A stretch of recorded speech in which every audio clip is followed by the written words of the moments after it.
making himself known to the disciples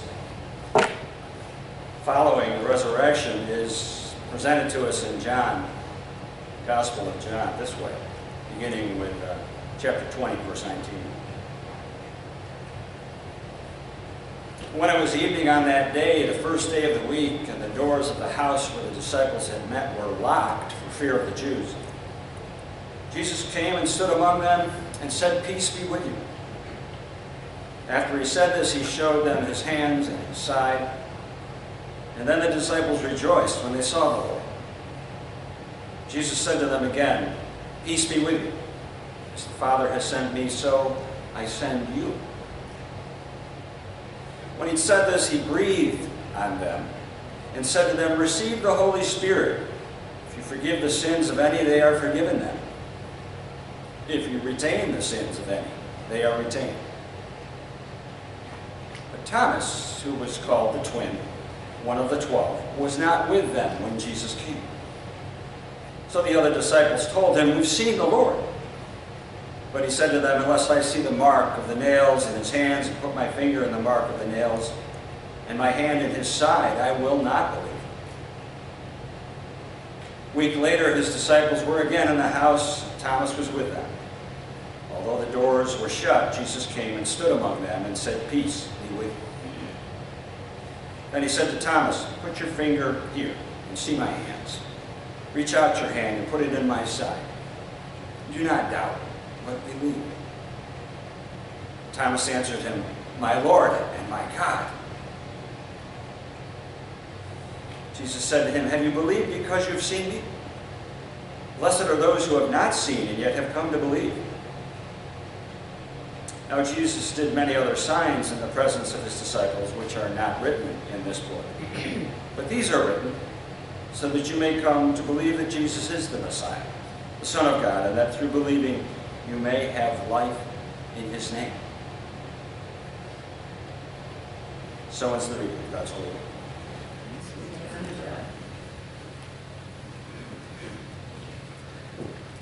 Invite us to pray.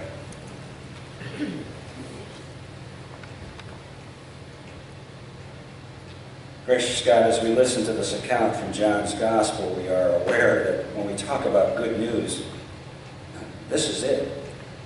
This was really the beginning of the good, great news to the disciples and by extension to us today.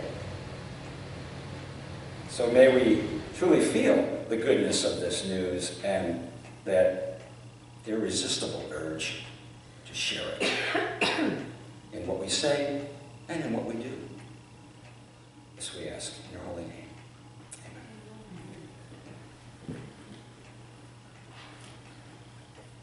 Amen. You ever get the feeling like you arrived just a little bit too late to catch the big event? I know we've all had those moments from one time or another.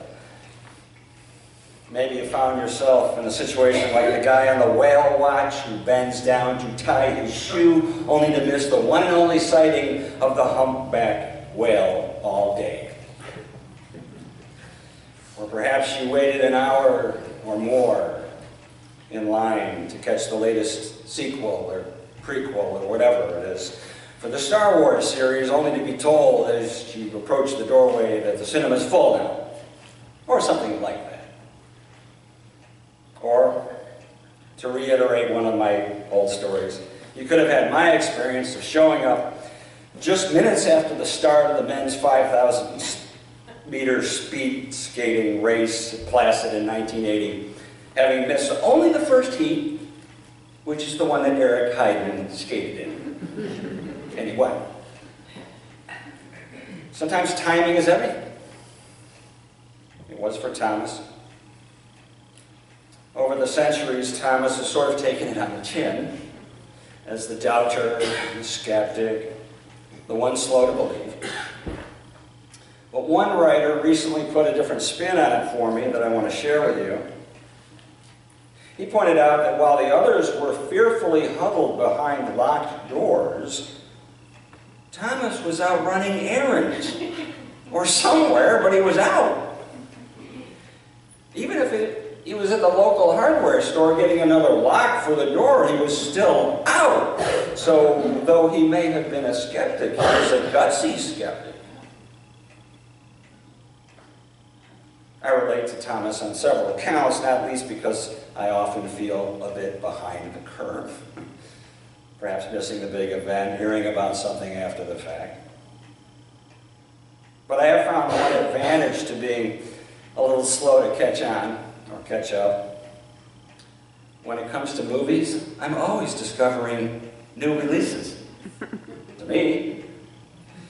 For example, believe it or not, just the other day I watched, for the first time in my life, the 1977 classic, A Bridge Too Far.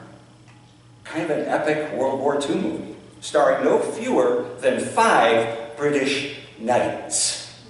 This is, I know, quite an aside, but I just amazed. Sir Laurence Olivier, Sir Sean Connery, Sir Anthony Hopkins, Sir Dirk Bogarde, and Sir Michael Caine.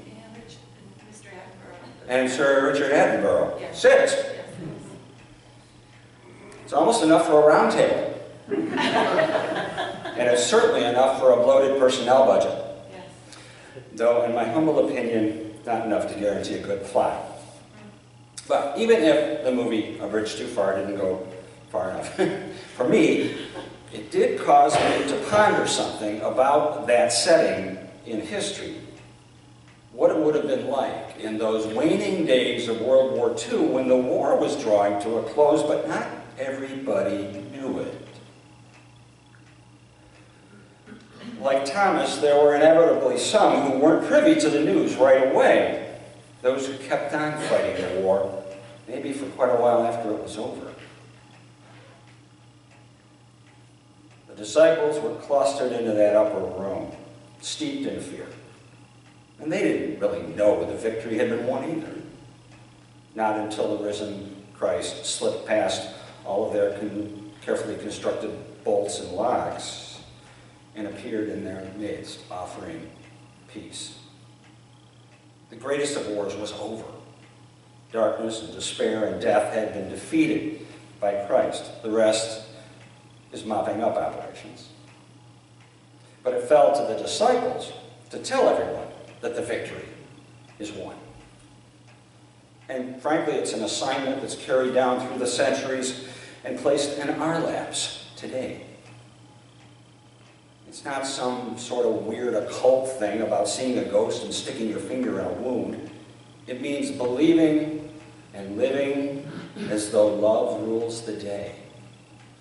Not fear, not suspicion, not distrust, not malice, not death, but love.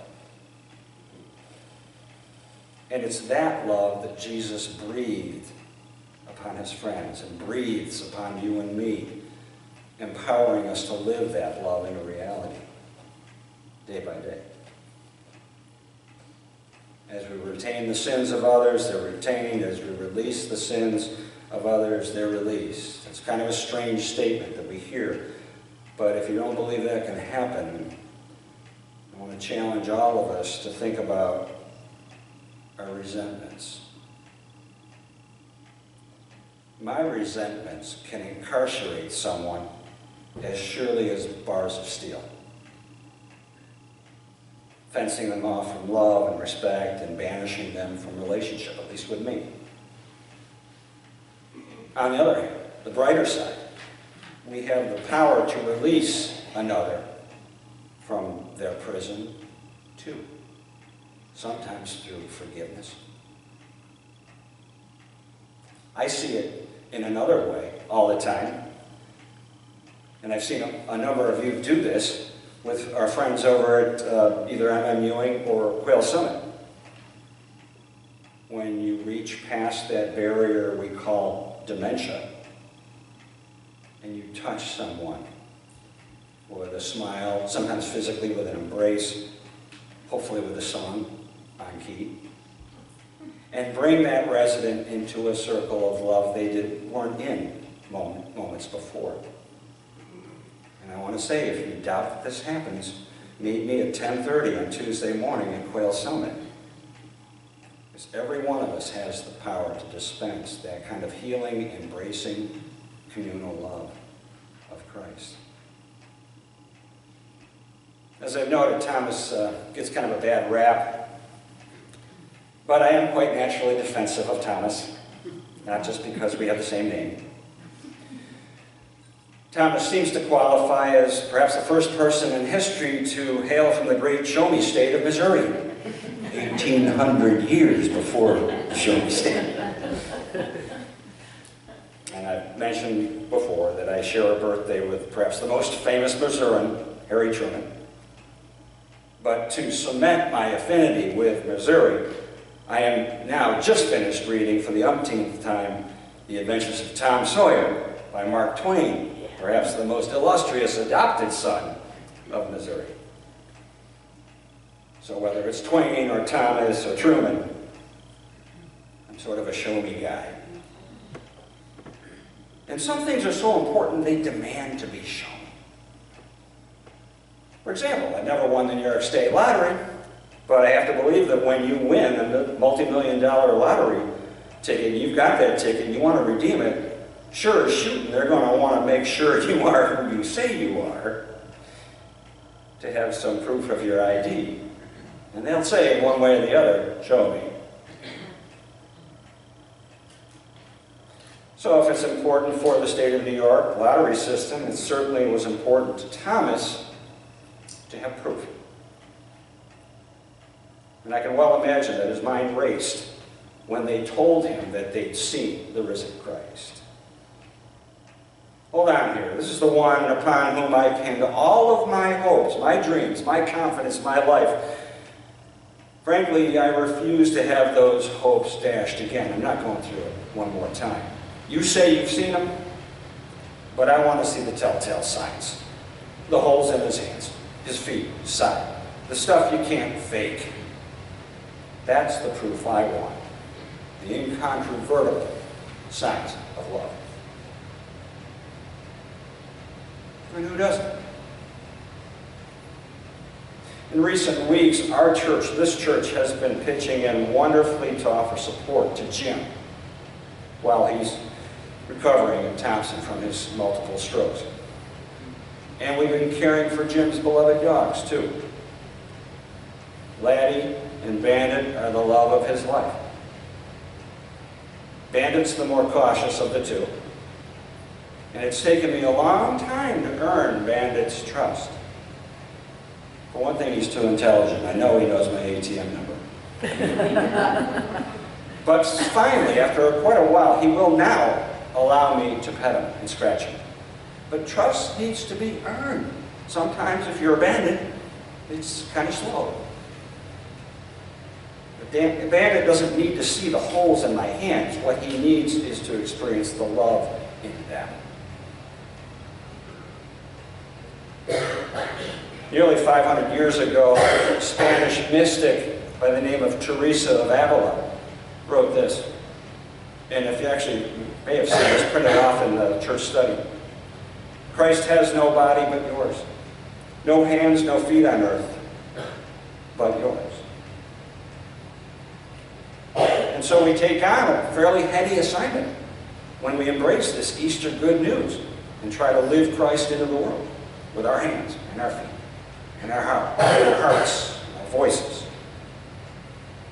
We are the ones to show an often skeptical world that Christ, in fact, lives. Thomas eventually did come to see the presence of Christ in his midst, and how did he respond? Well, it wasn't with some muted intellectual assent, as so to say, well, yes, the preponderance of evidence suggests that you are, in fact, alive. No, he erupts with, my Lord and my God. God has that kind of effect. So for a moment, I want to return to Jesus breathing upon us, breathing us into spiritual power. And it takes me back to a recollection of a time when I would frequent the Niagara restaurant in Canandaigua. A lot of other people were frequenting it at the same time. And a lot of those frequenters were smoking. So it was definitely not a smoke-free facility. And I remember more than once after a couple of hours being there, emerging from the restaurant into the clear, crisp air of the night and being smacked with shockingly clean air. I didn't know how polluted the room was until I left it. Oh, well, then the next day, smelling my clothes. But unlike the Niagara restaurant, the spirit breath is clean, it's invigorating, it's smoke-free, and it has a way of clearing away the fog of life to reveal Christ in our midst. It also empowers our hands, our feet, and our hearts to show the world that it makes a difference that Christ does live. Thanks be to God.